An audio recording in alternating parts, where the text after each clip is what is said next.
I'm a sucker for beautiful old antique wood dressers, but this poor lady has some major damage that we're gonna have to fix. She's got veneer peeling on the sides and a rough top, but don't worry, we'll be making her beautiful again. So stick through to the end and see how we get her done.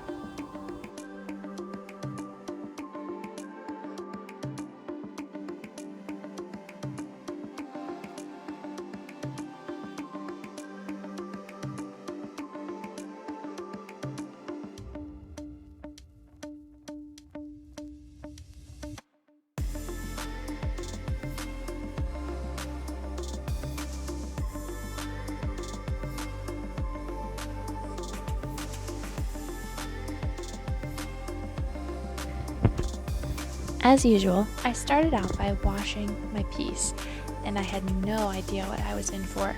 As soon as I sprayed the crud cutter onto the piece, the foaming flecks started to turn yellow. It was crazy the amount of stuff coming off the piece. So I cleaned it not once, not twice, not 3 times, 4 times.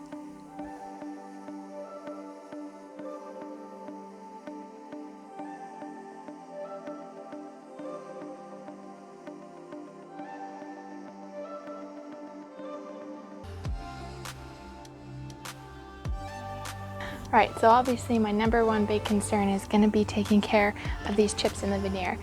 The last thing I want to happen is for them to peel up further or cause problems for me later on, or for my customer later on. So what I'm going to do is I'm going to be taking every edge that I can. I'm going to be gluing it down, then I'll lay the dresser on its side, weight it, and let that dry completely before filling in the gaps. Now, I had already removed a few of the areas of veneer that had wanted to peel off, so the edges were already pretty stuck down. But I figured it couldn't hurt to reinforce them, and I'm more than anything just sealing those edges in. I'm also going to be adding a piece of trim across the bottom, just to keep it all nice, neat, and tidy, ensure that nothing will ever happen to this poor piece again.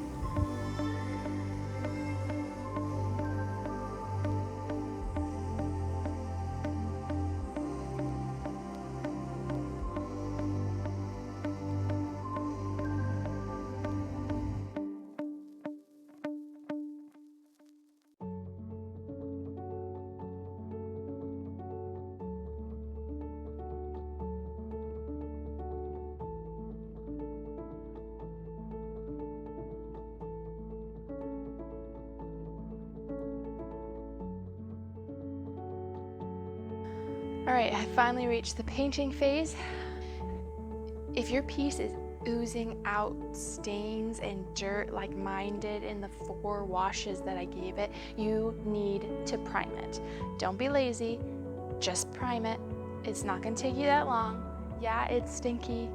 Get a good shellac-based primer, not so much a bonding primer. I'm not worried about my paint not sticking. I'm worried about all the stuff that still wants to come out of the piece. Now, I cleaned it very, very thoroughly, as you saw, but get a sealing primer. Seal those stains in. This is 2 coats. I am not messing around with this dresser. So, I'm using the Heirloom Traditions in Polo, and I wasn't a terrible fan of it last time. I felt like it should have given me better coverage than it did, but I'm willing to give it a second chance because I have it and I really want this to be navy anyway. So it's, yeah, Polo, it's a navy color, and the instructions actually say to make sure you stir for like 2 minutes, which is something I totally, I'm not even gonna pretend that I did that last time. So maybe this will give me a better result, because yeah, normally I did the shake and go, and that's just what I do with my paint. So I'm gonna give it a good stir, I'm gonna give it a second try, and then I'm gonna give you my honest thoughts on this paint when we're done with this dresser. Let's start.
For my third coat, I'm finishing my strokes in the opposite direction.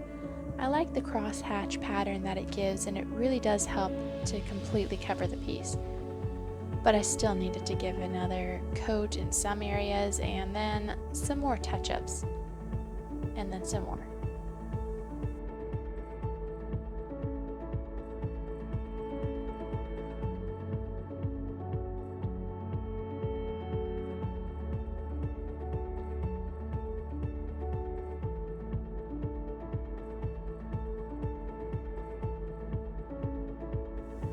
Once all my coats are on and it's dry, it's time to bring out those details with some gold. I'm using Rub and Buff again in antique gold, and while I personally wish I could have saved the old wood on the drawer fronts, they had some damage that really just needed sanded out and painted over. So I'm adding some gold in to those details to give her back some of her old flair and drama that she used to have.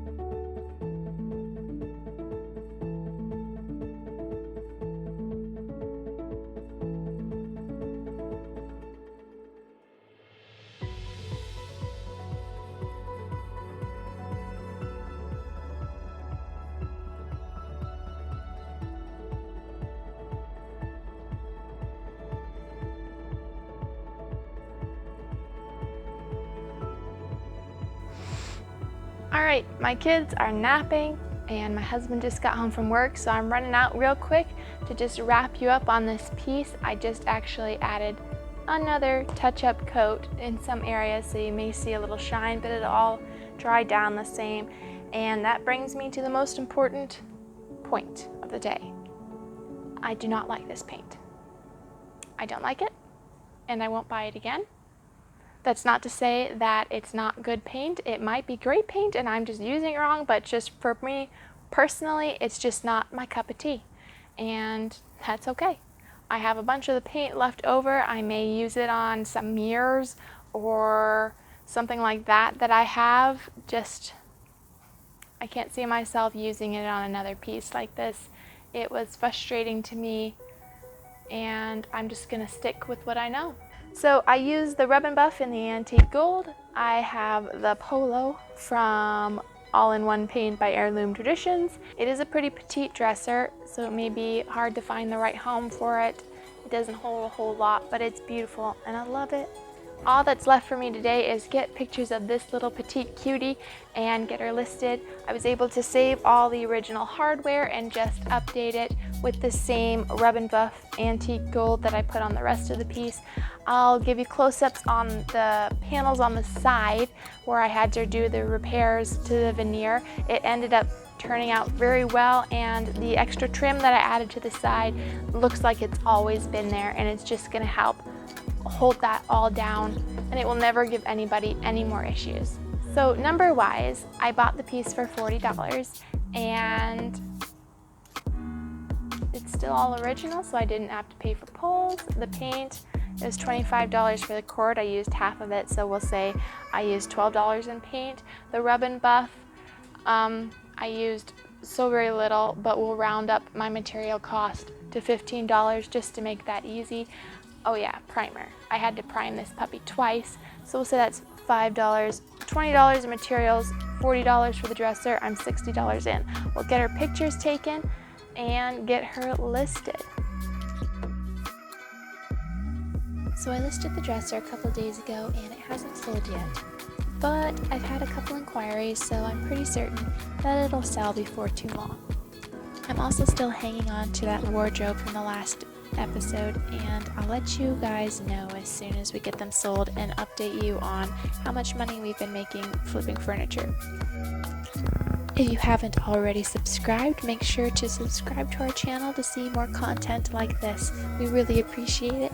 We just hit 100 subscribers, which was exciting to us, but we'd like to see our channel grow more. Go ahead and leave us a comment if you have any tips or ideas of your own, and we'll love to get talking with you guys. See you next time. Bye.